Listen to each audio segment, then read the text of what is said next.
Hey y'all, welcome to Kamira's Kitchen. I am going to put you on some cookout favorites today. Now, whether you're having to cook out or cook in, or you just want some good food, you're going to love all of these recipes. I'm going to get started with a, Italian, or should I say black Italian, okay, pasta salad, because y'all know, y'all see the back of this hand, y'all know I ain't Italian, okay? So I'm going to go ahead and get started by cooking the noodles in some chicken bouillon and some salt according to the package instruction. And then I'm just going to drain them and run over some cold water. Once they have cooled down, I am then going to spray my noodles with a little bit of olive oil. This is going to keep them from sticking together. Then I'm going to put them in a container and I'm going to place them in the fridge. Since this is a pasta salad, I want everything to be cold before I mix everything together. I am using one cucumber today, and this is a regular one, not like the little Persian cucumbers that I typically would use. So I am going to partially peel off the skin. I only do some of it because I think the pattern is pretty when it's cut up. And then I am going to remove the cucumber seeds. I feel like when you leave the seeds, it can make the salad a little too watery. So I just take them out and then I chop up my cucumber. This is the dressing that you're going to want to use. Okay, this specific brand I find is so good in a pasta salad, as well as this Italian packet. I'm only using half of the packet though, and I'm throwing in some mayo, as well as about a tablespoon of this dry ranch seasoning. Now you can leave out the mayo. I know some people don't play with it. Instead, you could use some olive oil.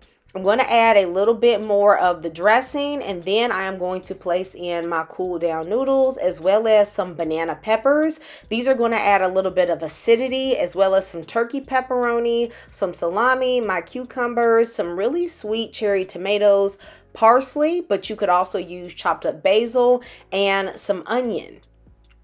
I don't really like olives, so I don't add that, but you certainly could put in olives as well as mozzarella balls. I couldn't find any mozzarella balls though, so instead I am going to add some shredded Parmesan cheese, which is going to give it a nice little salty element.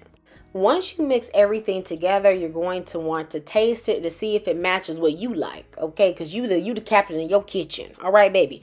And I like to let this sit overnight for the best flavor. You will find that when you let it sit overnight, you may have to add a little bit more olive oil or dressing in the morning, but for me, this tasted perfect. Are you guys going to try this Italian pasta salad recipe? Let me know in the comments.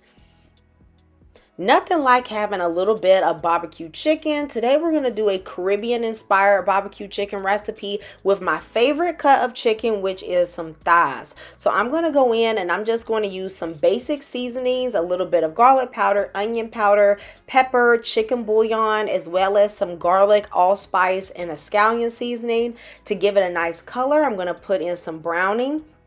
This pickle pepper sauce to me tastes really good on meats, whether that be barbecue meats or stewed meats. But if you don't have this, you can leave it out. I'm doing this Caribbean style, so I'm also going to go in with some Scotch bonnet sauce, as well as some garlic and some green seasoning. And then, of course, I'm going to add a little bit of barbecue. I'm going to mix this together and I'm going to let this just sit at room temperature for about 10 minutes.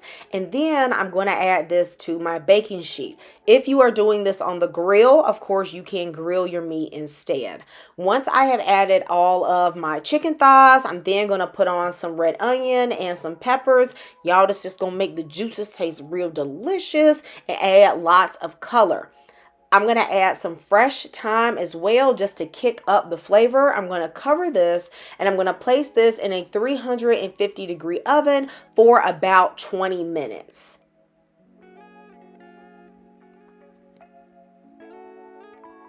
While my chicken is cooking, I'm just going to jazz up my barbecue sauce just a little bit. So to it, I'm going to add a little bit more of the pickle pepper sauce, as well as some more of the Scotch bonnet sauce. But this is optional. I just like to add a little bit depth of flavor. And as you can see, I'm not really using a ton of sauce because I just don't want it super sweet. But of course, you should use as much as you and your family likes. After 20 minutes, I'm going to take my chicken out. I'm going to uncover it. I'm going to brush it with this sauce because, of course, we want it to be nice and brown. Then I'm going to stick it back into the oven at 400 degrees, uncovered for about 20 to 25 minutes. You just want to watch it until it gets nice and golden, just like this. And you may even want to broil it a little bit on low. Let me know, will you try this recipe? You guys asked me to show you how to make some pork-free baked beans. And baby, I'm going to do it. Okay, so this time I'm going to make the beans from scratch too. You can either use pinto beans or you can use navy beans. Okay, whichever one you like, it doesn't matter. You do need to rinse them beans, baby. Okay, I see people just pouring the beans in from dried and just cooking them and not washing them. Baby, you see all that dirt? You got to wash it, okay?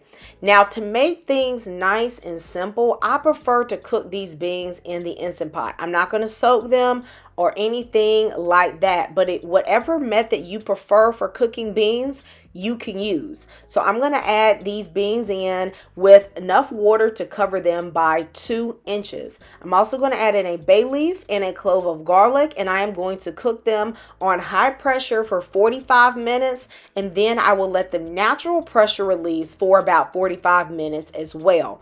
It is important that your beans are as soft as you want them to be, because even though you put them in the oven, they actually don't get that much more softer. I think that the salt and the sauce and the sugar and everything tend to keep them whatever texture they were at when they were done cooking. If you don't want to go through cooking all these beans, just skip this step and just drain and rinse some pinto or navy beans.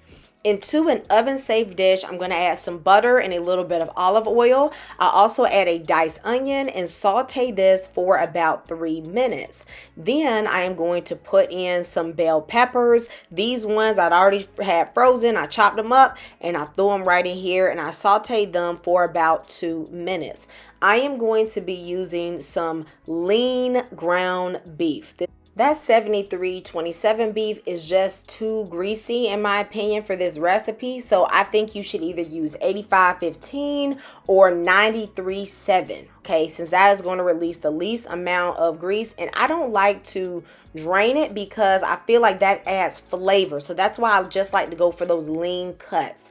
Once my meat is cooked, I'm going to thoroughly season everything with garlic powder, onion powder, smoked paprika, a little bit of mesquite barbecue seasoning. Since I'm not getting the smokiness from the bacon, I'm using the seasonings to add a level of smokiness. But of course, if you eat pork, baby, gonna throw in you some slices of bacon, okay? And don't play with it. That's gonna be good. Or even a piece of fat back. Amen. Okay. I'm going to now add in some tomato paste and 2 chilies in adobo, because that's going to, again, add that smokiness, but it's not going to be too hot. Just 1 clove of garlic and a few allspice berries. Don't skip adding a pinch of allspice or a pinch of clove, because these are those subtle flavors that just take your dishes over the top. All right, that's going to make yours stand out from other people, but it's not going to be overwhelming at all. I'm going to lightly sweeten this with maple syrup and brown sugar. My beans, ain't candy beans. I know a lot of people like candy beans, but as for me, okay, I like my beans to still be savory. But if you like more sugar, you can add even a half a cup or so of brown sugar to what I've already put. Once my beef has been well seasoned, I'm then going to add my cooked pinto beans as well as the juices. That is going to combine with the tomato paste to make a really rich sauce, and it really keeps in all of that bean flavor. That's why, if I can, I do like to make my beans from scratch, because that is just even better than the can. I felt like it was going to need a little bit more liquid, so I went in with some beef broth, and it's just gelled up because it was cold, and a little bit of low sodium beef bouillon. You have to taste your food. All right, so when I tasted it, I felt like it was lacking a little bit of smokiness. So I went in with some more of the barbecue seasoning and the rest of my seasonings just to my taste. You could add that liquid smoke, but y'all, I don't like liquid smoke like that. I just don't play with it. I feel like it don't give me the best flavor. And I also put in some mustard. I mixed this together. I covered this tightly and I placed this in the oven at 350 degrees for 30 minutes. However, if you are impatient, you certainly could simmer this on the stove top for about 20 minutes and just eat it like that, because really it is fully done. You just need those pinto beans to absorb that flavor. After 30 minutes, I went through and I mixed it together. That's important because the beans might be stuck a little bit to the bottom of the pan. I want to reduce the sauce and concentrate the flavor, so I'm going to put it back into the oven uncovered for about 20 minutes. If this is the level of sauce that you want, then simply add a little bit more beef broth and then put it in, because regardless, that caramelization that happens around the side of the pan and on the top, that actually adds a ton of flavor. These beefy baked beans are so delicious. Actually, I ate them as a meal on their own throughout the week with the leftovers, and I loved them. They had so much depth of flavor. They were meaty. They were tender. I really love this. They're so flavorful. Let me know if you guys are going to try this recipe, and if you love it, come back and let me know. Baby, have you had some garlic Parmesan corn? My family loved this recipe, and it is so easy. It all begins with some fresh corn. Now, I don't know what it is, but corn been having these little, whatever it is, them little sprout or something at the top of it this summer, and I feel like the ears have been really small. I don't know if it's just been a bad corn season or if the farmers are picking them early, but child, I had to spend like 10 or 15 minutes sorting through the fresh corn at the store to get me some good ears. Okay. Once I had them prepped, I put them in some boiling water and I cooked them for about 10 minutes just so they could warm up and get plump. While they were cooking, I took my aggression out, okay, and I just busted some garlic. All right, now I'm using 5 cloves of garlic because I want mine super garlicky, but you can use as much or as little as you want. Of course, I peeled it and then I gave everything a fine mince. Let me know in the comments, what is your favorite corn on the cob recipe? Of course, we know the elote corn. Now I'm doing garlic Parmesan corn. I've done Caribbean coconut corn. But what is your favorite way to have some corn? I always love that roasted corn from the state fair that they put that seasoning on. So let me know what your favorite is. What is going to set this recipe over the top is the homemade garlic Parmesan butter. I have a stick of butter. I'm adding in about a teaspoon of ranch seasoning, all of my garlic, and some parsley. I'm going to put that in the microwave until it is melted, and then I'm going to place my corn in an oven-safe dish.